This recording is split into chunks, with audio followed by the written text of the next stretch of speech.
sa Pilipinas. NBC Manila Broadcasting Company.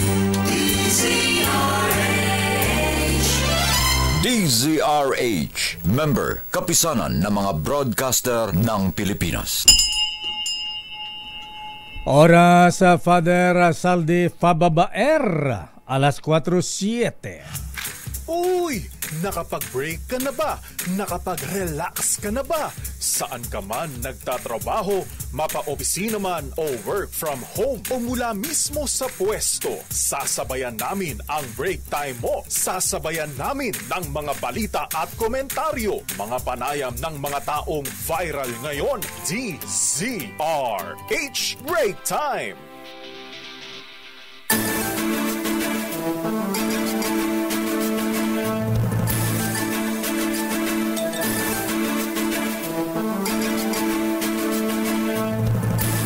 Magandang hapon, Pilipinas. Ako po si Deo Macalma. Ako naman, Thea Pecho Corpuz. At narito ang headlines ng ating mga balita ngayong araw ng Lunes, 27 ng buwan ng Enero. Bienvenida, buenas tardes, señorita Thea Pecho Corpuz, Portugal. Hola, Lakay. Hola, welcome back. Nagtagpo na rin tayo, Lakay. Amoy suriso ka. Ayan. Hindi, amoy Francisinia. Ano yung Francisinia? Yung parang sandwich nila, Lakay, na may patong-patong na ham and egg. Akala ko chorizo. At narito ang headlines na ating mga balita. Katiting na rollback sa presyo ng petrolyo kasado na bukas. Limpak-limpak na 20 centavos. 20 nga ba o 30? Oo, laki sa diesel. 20 centavos ang rollback sa presyo ng diesel. Wow, laki. Nakakalula. China, sinisi ng Pilipinas sa patuloy na tensyon sa West Philippine Sea. 18 pang Pinoy kasado ipa-deport mula sa Amerika dahil sa iba't ibang krimen.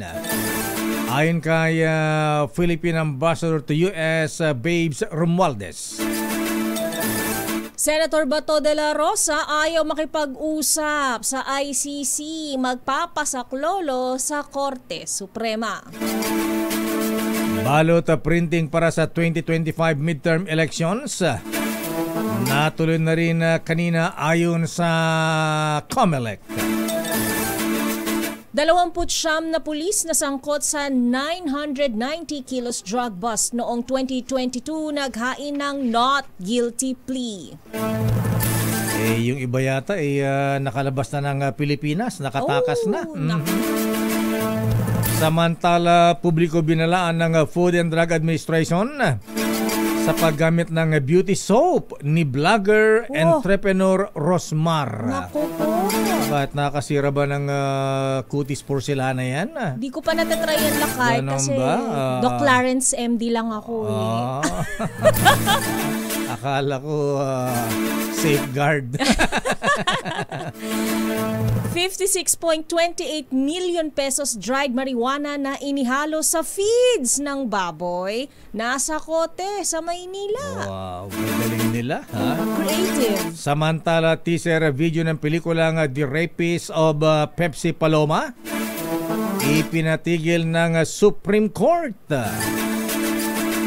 Expanded number coding sa Maynila suspendido sa January 29 sa pagdiriwang ng Chinese New Year. Kong Hei Fa Choi. At narito ang detalye ng ating mga balita. Magandang hapon muna sa ating mga kuya ng mga jeepney drivers, truck drivers at taxi drivers. Eto na, di ko malaman kung may insulto tayo rito mga kuya o magpapasalamat o mabubisit. Tuloy na bukas ang rollback sa presyo ng petroleum products ngayong 2025. Sa magkakahiwalay na abiso ng mga oil companies, 80 pesos. 80 centavos ang bawas kada litro ng gasolina. 50 centavos sa kerosene. Eto sa diesel. Kapit kayo mga kuya, ha? Limpak na 20 centavos ang rollback sa kada litro ng diesel. Samantala, itinaas po last week 2 pesos and 70 centavos mga kuya. Ha? Parang sampal yata sa atin ito. Epektibo ang oil price adjustment bukas ng alas 6 ng umaga. Ang rollback ay bunsodan na umiral ngayon sa presyuhan sa petrolyo sa world market. Binobola nyo naman kami. Chinuchubibo nyo naman kami. Ang lakay ng itinaas lakay, tas ang liit ng ibinaba. 270 tapos 20 centavos ang rollback. Kaya nga. Parang insulto naman sa mga taxi drivers, jeepney drivers nito, mga motorista. Samantala, isinisin ng Pilipinas sa mga iligal na aksyon ng China kung bakit may tensyon sa West Philippine Sea at napupuwersa itong ipagtanggol ang sarili. Sa isang panayam, sinabi ni Defense Secretary Gilbert Teodoro na napupuwersa ang bansa na pumalag dahil sa pambabraso ng China. Kabilang umano rito ang pilit na pagbago ng naturang bansa sa naratibong itinakda na ng 2016 Arbitral Award. Gayun din isinisi ni Teodoro sa 2017 intelligence law ng China kung bakit duda ang mga Pinoy sa mga Chino na nananatili sa Pilipinas. Mandato ng bansa na magsilbing agent ng Chinese Intel ang kahit anong kumpanya o kahit sinong mamamayan ng People's Republic of China. Nauna nang iginiit ng sandatahang lakas na walang karapatan ang kahit anong bayan na sitahin kung paano magpalakas ng depensa ang kapuluan. Samantala, meron pang karagdagang 18 mga Pinoy sa Amerika ang nakatakdang ipa-deport ng US government. Ayon kay Philippine Ambassador to the United States, Jose Manuel Babes Romualdez, ito ay dahil naman sa kanilang pagkakasangkot sa iba't ibang uri ng krimen. Ayon kay Ambassador Romualdez, bago pa man umupo si President Donald Trump bilang presidente ng Amerika ay pinoproseso na pala ang deportation ng mga Pinoy na may kaso sa Amerika. Narito si Ambassador Babes Romualdez. Lahat ng mga prinosis na noon, yun na, una na yon. At meron pang mga iba pang na pinoprocess pa lang ngayon.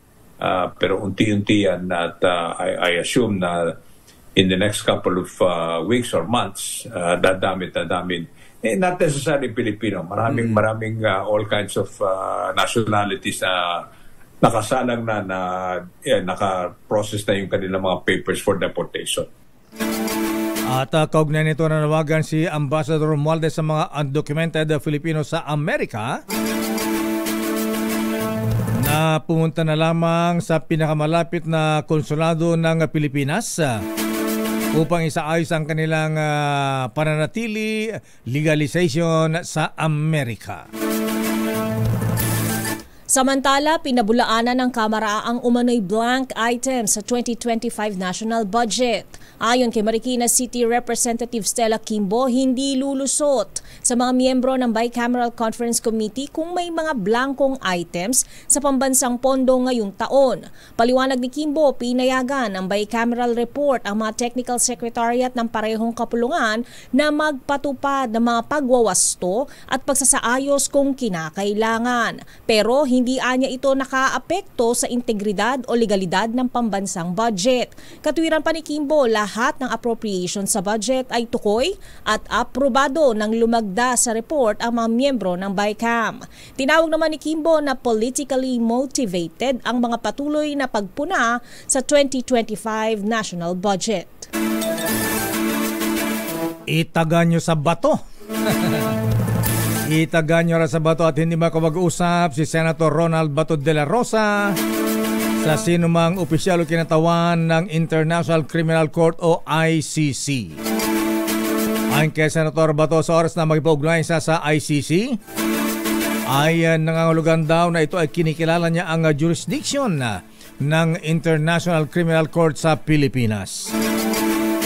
Pero nakanda ang kampo ni Senator Bato na magpasaklolo sa Supreme Court kung sakaling ipipilit ng ICC na may jurisdiction sila sa bansa. Magugunitang inuugnay si Senator De La Rosa sa madugong war on drugs noong Duterte administration habang siya ang chief ng Philippine National Police dahil sa mga sinasabing extrajudicial killings. Sa kabila na mabatiko sa ikinasa nilang war on drugs, nanindigan pa rin ang senador na matagumpay ang kanilang programa dahil 1.6 million daw na drug users ang sumuko at 300,000 naman ang mga naaresto at nabawasan pa ang krimen dulot ng droga.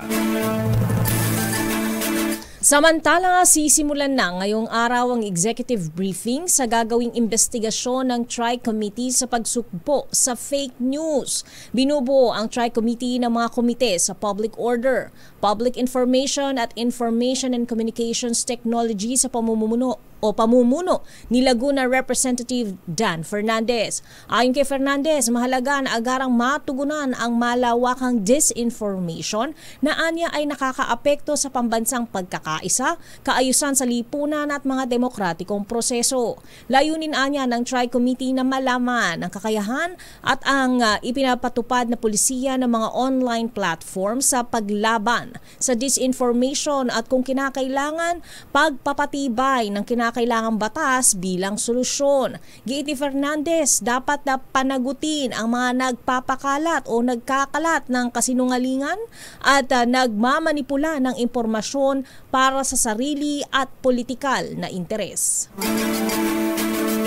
Natuloy na rin sa wakas ang pag-iimprenta ng mga balota na gagamitin sa 2025 midterm elections matapos maantala ng 3 linggo. Personal nagtungo si COMELEC Chairperson Boy George Garcia sa National Printing Office sa Quezon City para muling simulan ang pag-iimprenta ng mga balota. Kasunod nito ay tiniyak ni Garcia na target pa rin nilang matapos ang ballot printing sa itinakdang schedule sa April 14 sa pamamagitan ng pag-iimprenta ng 1.5 million na balota kada araw. Magunitang 6 na milyong printed ballots na nagkakahalaga ng 132 million pesos ang nasayang kasunod na inilabas ng Supreme Court na temporary restraining order laban sa diskwalifikasyon ng ilang aspirante para sa darating na eleksyon sa May 12. Samantala, sisikapin pa rin ng Commission on Elections o COMELEC na matapos ang pag-imprenta ng mga balota sa Abril 14 sa kabila ng mga pagkakaantala ayon kay COMELEC Chairman George Garcia. Sinabi rin ni Chairman Garcia na ito'y para masimulan ng poll body ang pamamahagi ng mga balota sa mga presinto sa buong bansa. Nakatakda ang ituloy ng COMELEC ang pag-imprenta ng balota ngayong araw ng Lunes at target nitong taasan ang produksyon para makagawa ng 1.5 milyong balota kada araw. Dagdag ni Garcia, gagamit sila ng 6 na machines upang matapos ang pag-imprenta ng 73 milyon na balota.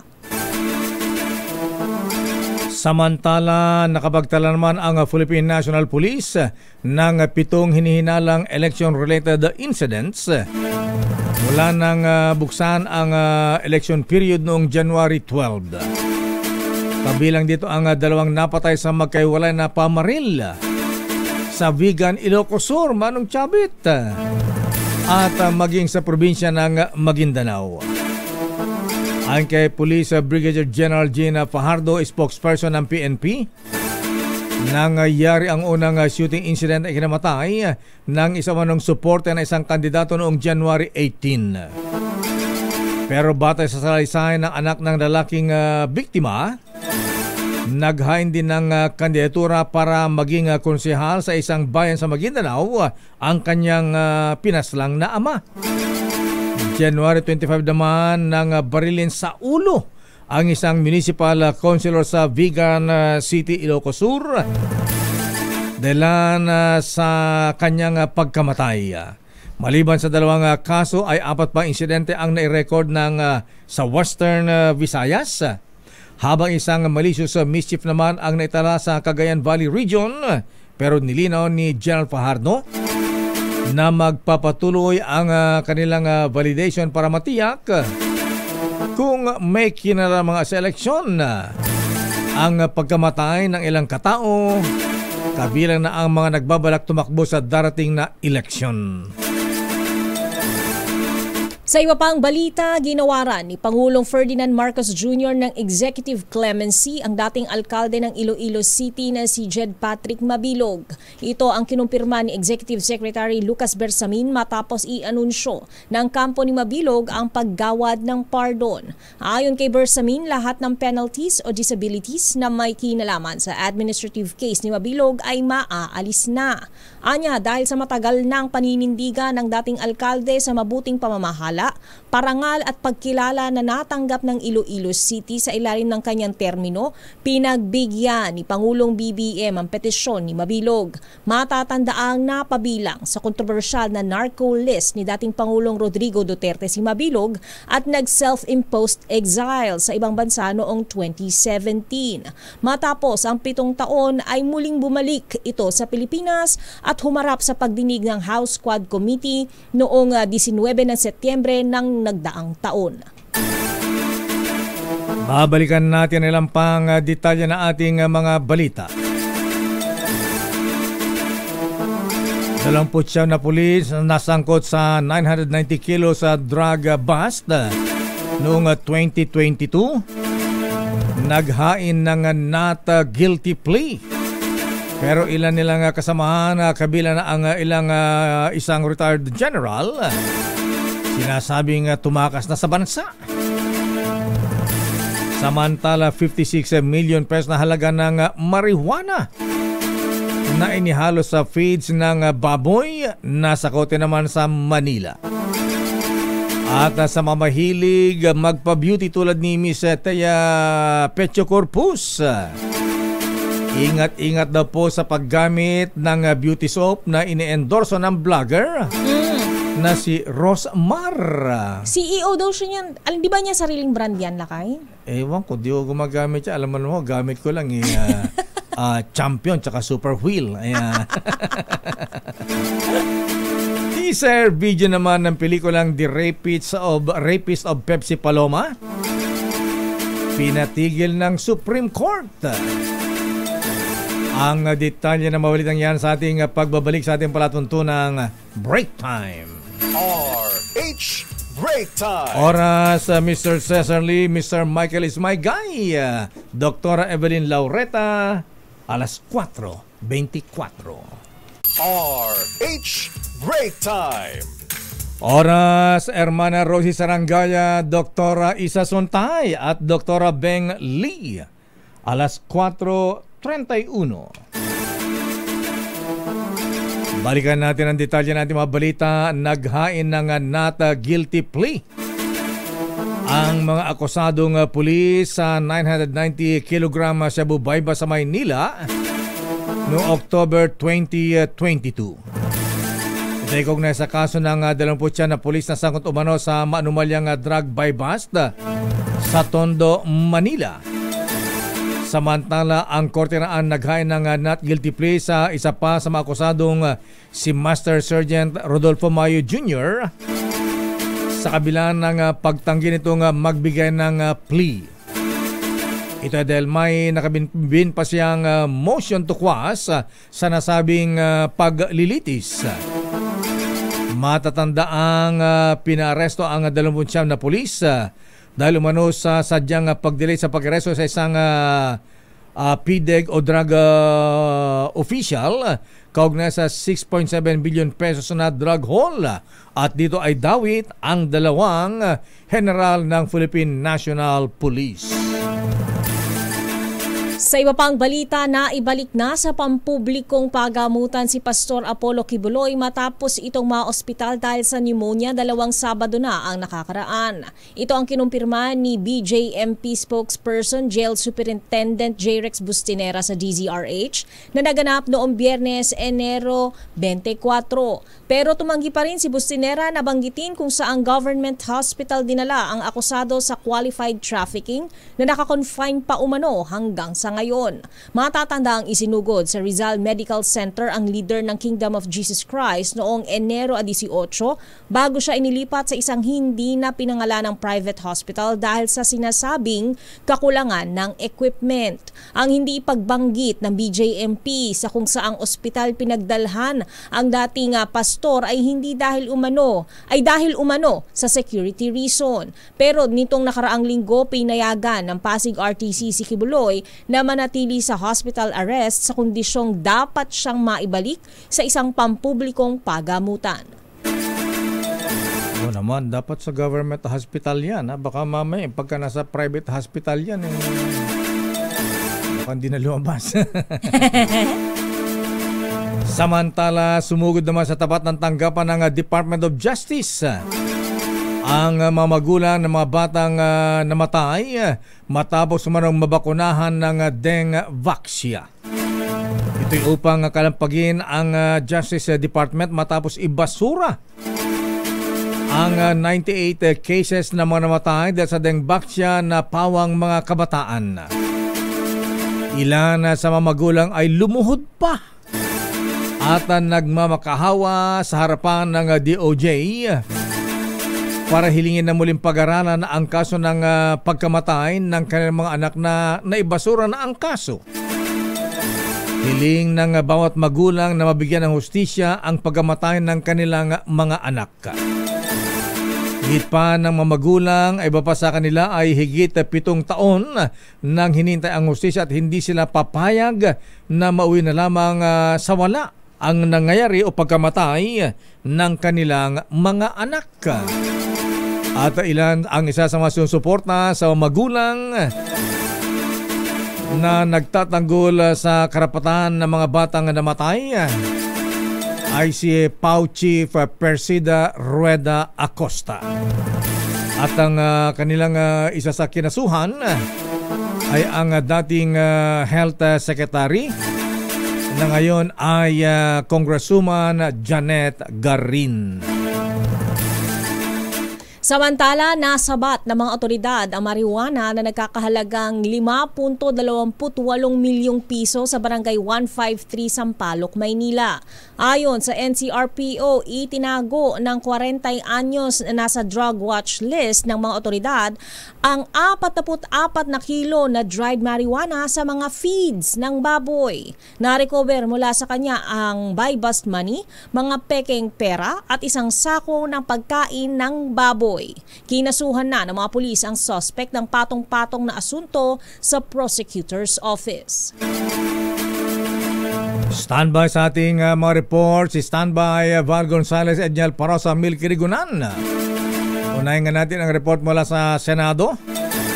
Standby Let Narciso mula sa Malacanang. Ala ba si Let? Nasa Portugal ba siya? Change address din wala kayo. Change address ba?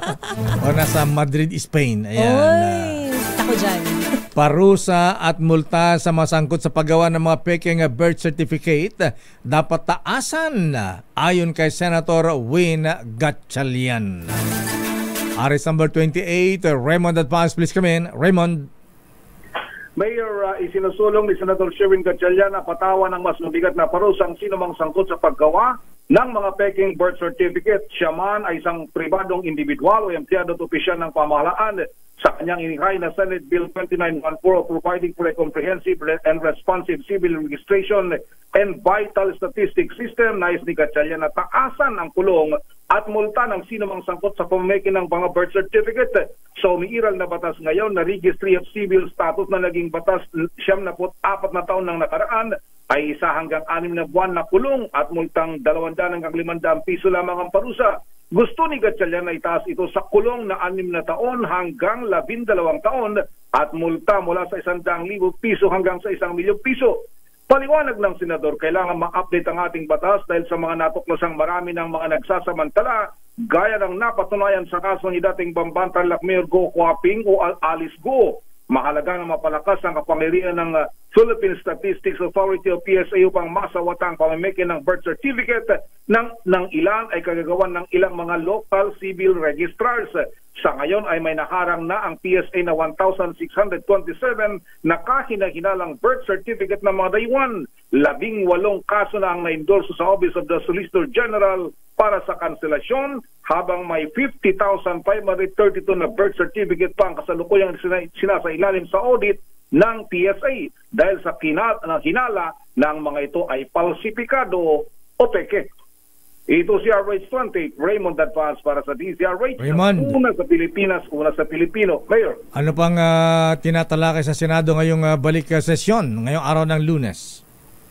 Isa-isang mga inaaprobahan, Mayor, yung kanilang mga hinahabol na mga panukalang batas na karamihan dito ay mga nasa third reading. Ang isa dito ay yung aking nakita yung ito pala yung kay Attorney Jimmy Policarpio, yung prangkisa ng IBC 13 approved na.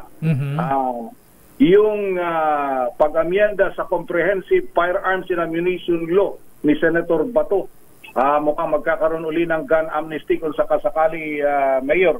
At yung para naman sa libreng legal assistance sa mga military and uniform personnel, tapos yung pagtatag ng isang Special Defense Economic Zone doon sa Limay, Bataan para ito sa paggawa ng mga armas.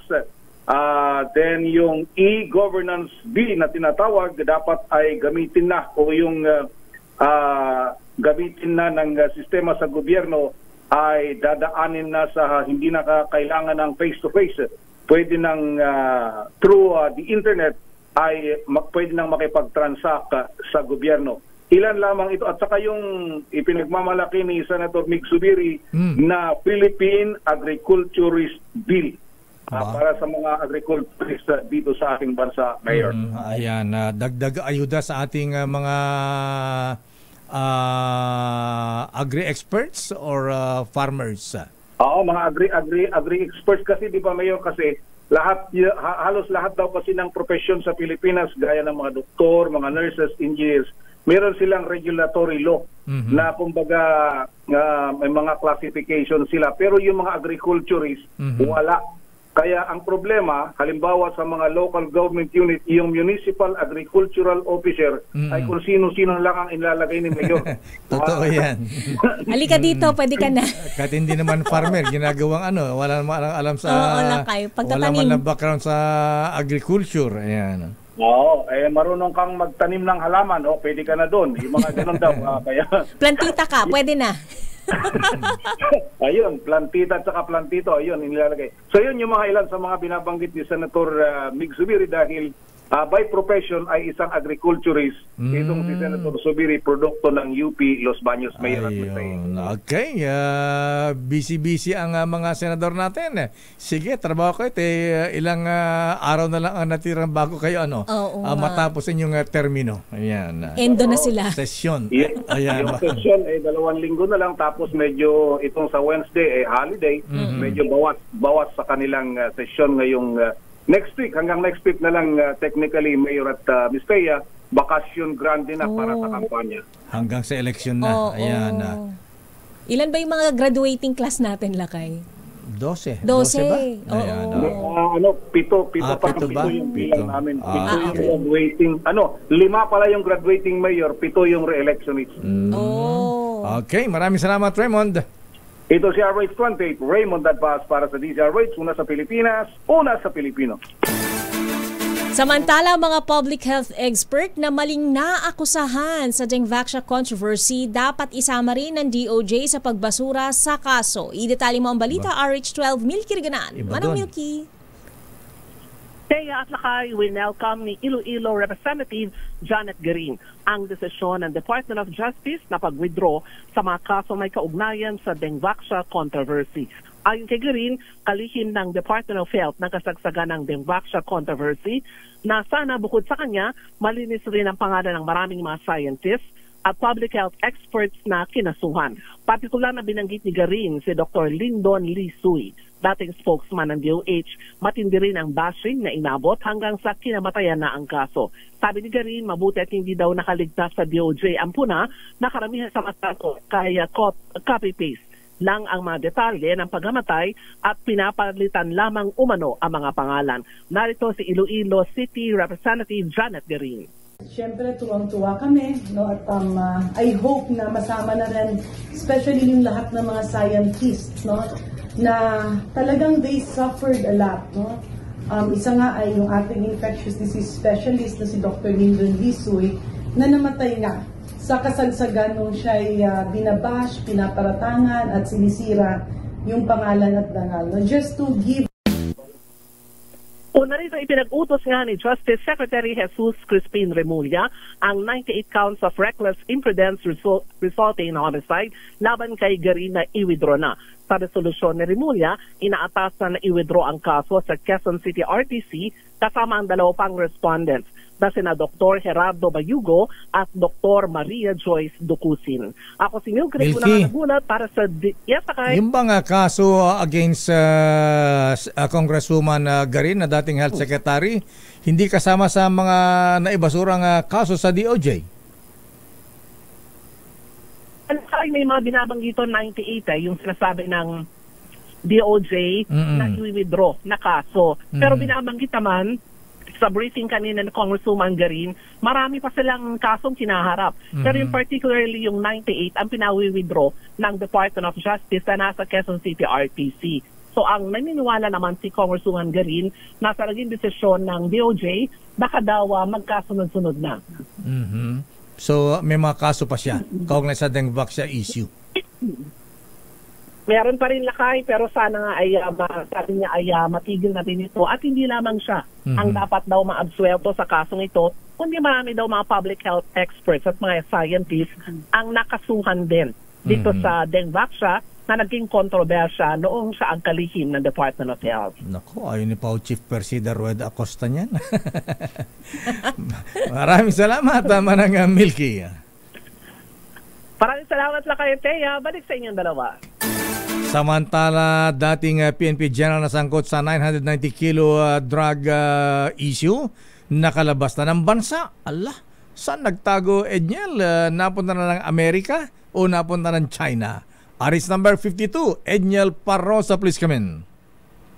Lakay, siyam na lamang sa 29 na pulis, 9/29, nasangkot sa 2022 multi-billion peso drug haul, ang patuloy pang tinutugis ng otoridad.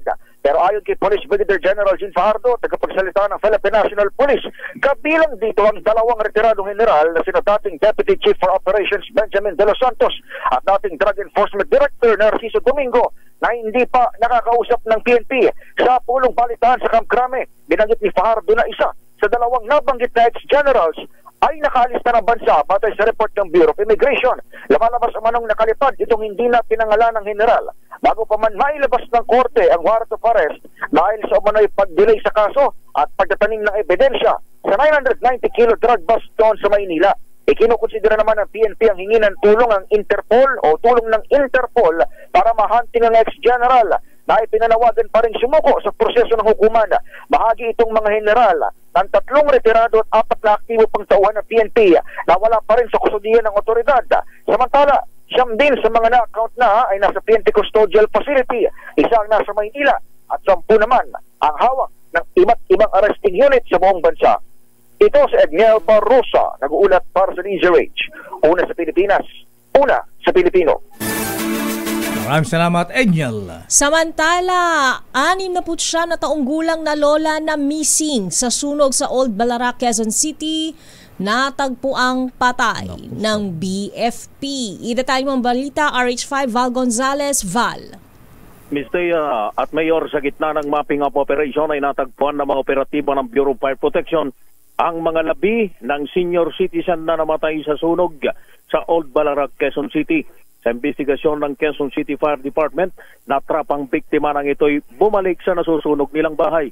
Ayon kay Fire Chief Inspector Marvin Mari, ang Chief of Operations ng Quezon City Fire Department, nakalabas ng biktima pero bigla nitong naisip na bumalik dahil doon sa naiwanan nitong mahalagang gamit. Lumalabas na pinigilan pa itong bumalik ng kanyang kaanak pero nagpumilit ang biktima. Halos 2 oras bago napulang sunog na umabot sa 2 alarma.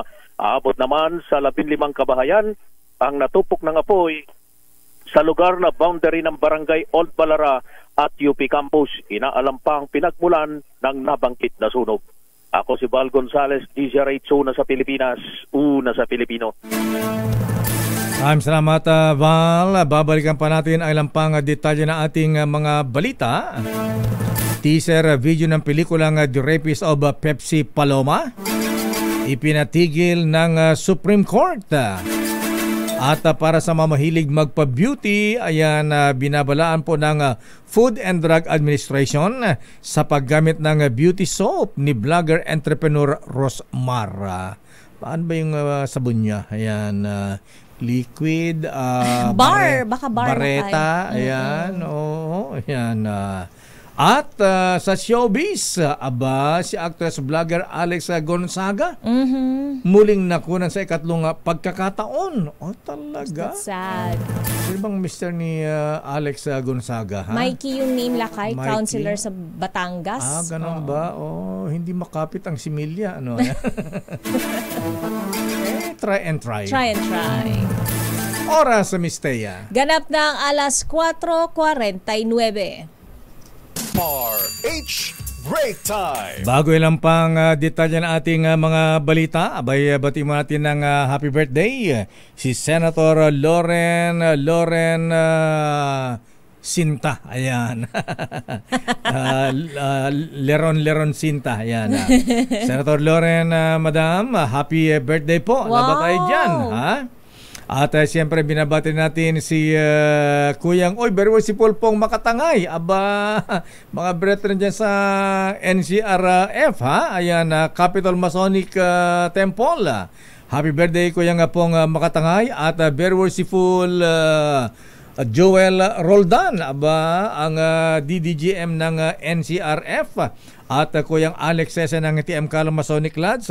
Happy birthday mga brethren. Ganun din, mga taga Nueva Ecija, ha? Abay, birthday din Kuyang Jose Bopet Dison ng Nueva Ecija. Happy birthday din kay Kuyang Tito Cruz, ating Lalaine Valencia mula sa Mabuhay Shriners, at kay Berwolful Greg Kayabyab. Aba, nabol, ha? Birthday din pa ni Kuyang Greg Kayabyab, past DDGM ng NCRG. At happy birthday din kay siyempre si Gorgie Rula, ha? Ayan, kasama natin dito sa DZRH. At Mr. Ray David ng Great Wall Advertising. Happy birthday, bossing. At si Abby Cruz Estor mula kay Bobby and Anching. At happy birthday din kay Ateng Doktora Mayora Dalia Loyola ng Carmona, Cavite. Binabati ni Kuyang Kong Roy Loyola. At congratulations sa mga brethren natin sa Island Luz Minerva Lads number 5 sa kanilang public installation noong January 25, Sabado. Abay, congratulations mga brethren. Newly installed officers, Worshipful Master Michael Nueros, Senior Warden RV Garcia, at Junior Warden JM Tagayuma. At binabati natin, congrats din sa ating mga brethren sa successful public installation ng mga officers ng General Llanera Masonic Lodge number 168 sa Gapana City noong January 25 din, araw ng Sabado. Congratulations, newly installed Worshipful Master Ryan Purisima, Senior Warden Renz Bautista, Junior Warden Edmund Ayroso.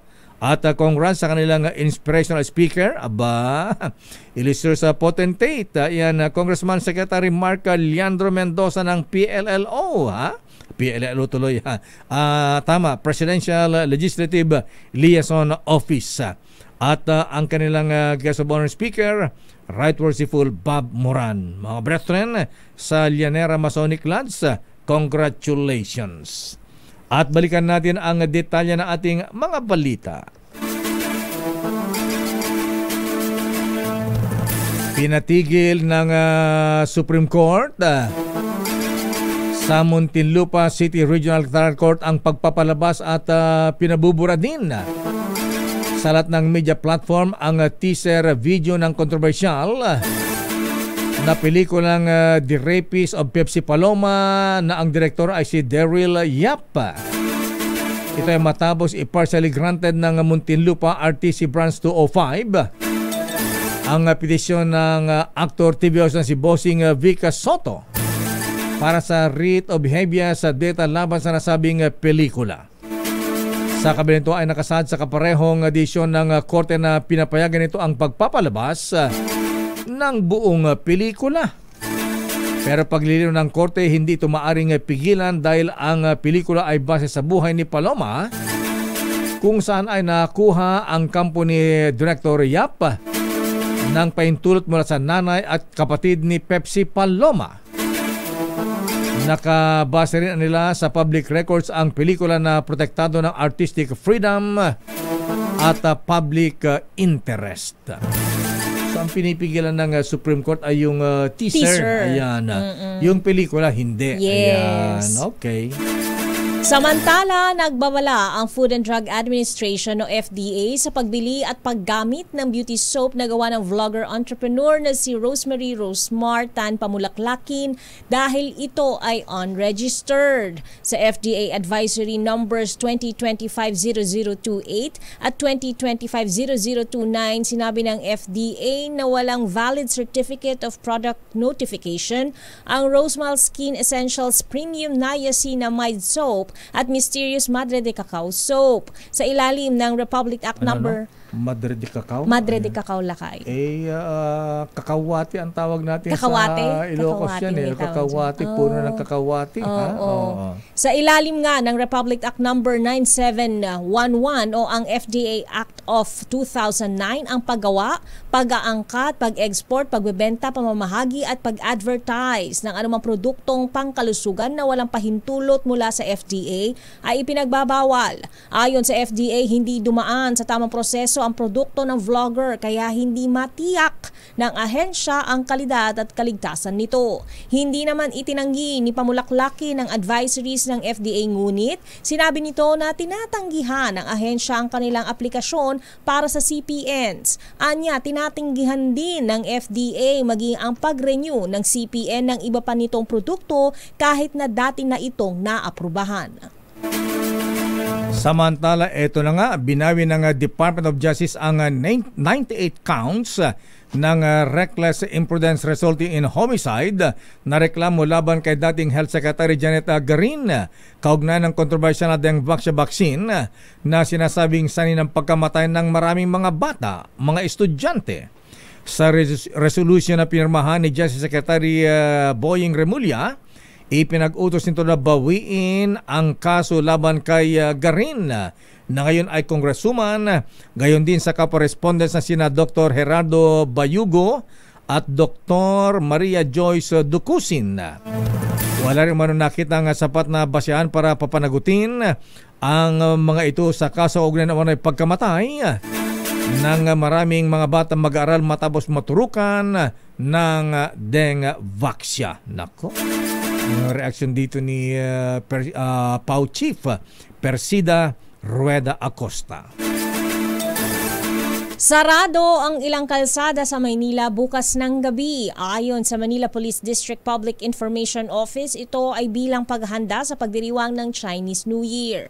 Simula bukas, January 28 ng alas 9 ng gabi, sarado na ang stretch ng Quintin Paredes mula P. Burgos Avenue hanggang Dasmariñas Street, Jones Bridge, Plaza Cervantes, Binondo Intramuros Bridge. Kaya naman payo sa mga motoristang apektado ng road closures na maghanap na ng mga alternatibong ruta upang makaiwas sa matinding traffic.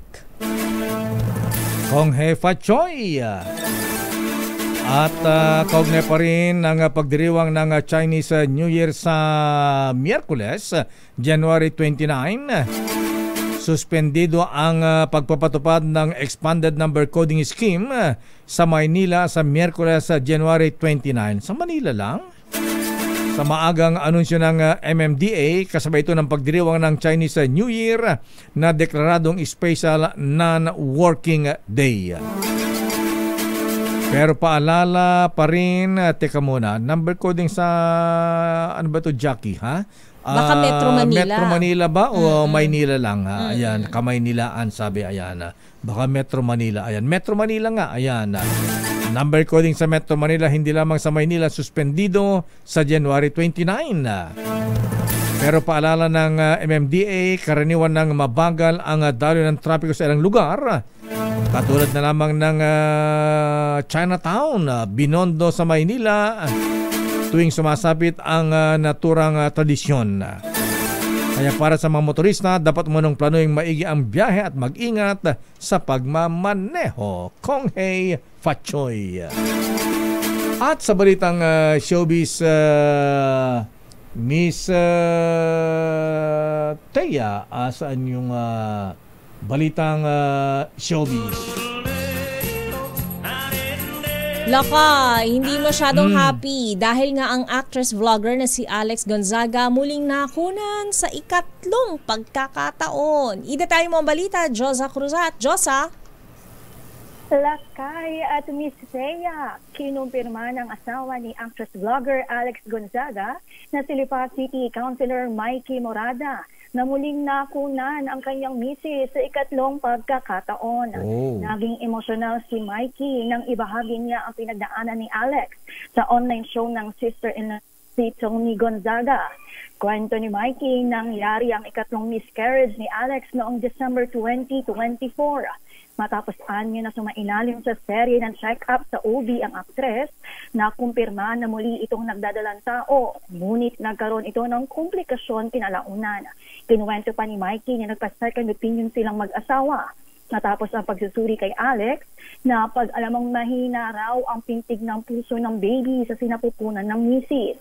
Hanggang sa kasunod na consultation nila ay nawala na ng tuluyan ang heartbeat ng baby. Unang pregnancy loss ni Alex ay noong 2021 at sumunod ay noong 2023. Para sa Breaktime Showbiz, ito si Josa Cruzat. Nag-uulat para sa DZRH, una sa Pilipinas, una sa Pilipino. Maraming salamat, Josa Cruzat, sa ating balitang showbiz. Ayan, try and try Alex and Mikey. Ayan. At siguro para medyo makapit ang similya mo, Mikey. Anong gagawin lakay? Kumain ng tikoy ngayong Chinese New Year para madikit, malagkit. Ayan. At kung Hepa Choy, Kuyang Robin Go, ayan, thank you sa tikoy. At Kuyang, sino ba yung isang, Kuyang, sino ba yung nagpadala ng tikoy sa atin? Michael Guy lakay nagpadala rin. Yes, Mr. Michael Guy, Mr. Kuyang Jimmy Ocampo, ayan. Happy Chinese New Year, Kuya. At Christine Xiang Ki, ayan. Kong Hei Pachoy Christine. At sa lahat ng nagpadala ng tikoy at magpapadala pa. Maraming salamat po. At huwag kayo mahiya. Ayan. Yung tikoy, samahan nyo na angpaw. Ayan.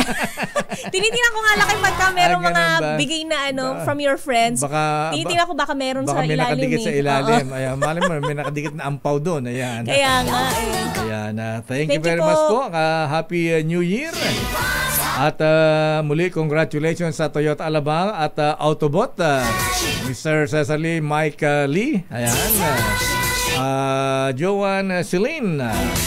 At si Worsi, ayan, Noble Vice President Randy Lau ng Autobot sa magandang collaboration ng Toyota Alabang Incorporated sa launch ng kanilang Toyota Tamaraw. Yan, ang gara, ha? Lalo pagka naka-set up, gawa ni Kuyang Noble Ronald, Randy Lau ng Autobot. Congratulations. At maraming salamat Mr. Michael Ismaygay, ang ating business correspondent. Kano na lakay? Ang sabi niya, ang palitan ng dollar ngayong araw ng Lunes, abay nagsara po sa halagang asa na bossing? Ayan. Eto ha. Abay nagsara sa halagang 58 pesos and 43 centavos. Aba? Wala, ay bumabagsak na naman ang halaga ng piso ha. Ayan, tumatadag ang dollar. Last week 58.31. Ngayon 58.43. Marami bang dollar na ginastos sa Portugal? Ayan. Konti, basit lakay, nakarmat. O ano bang pesetas ba ang pera sa ano Euros. sa euros na ang pera sa ano sa Portugal, kaya ko pesetas. Ano Ayan. pesetas lakay? O kaya peso. Ayan. Ano nga bang pesetas sa pesetas. 20 ba ang pesetas sa Dr. Ruel Aguila? Ayan. Ayan. Anyway, habigan, yan na po ang kabuuan nating palatuntunang break time. Ako po si Deo Macalma. Ako naman, Thea Pecho Corpuz. Kong Hey Fat Choy.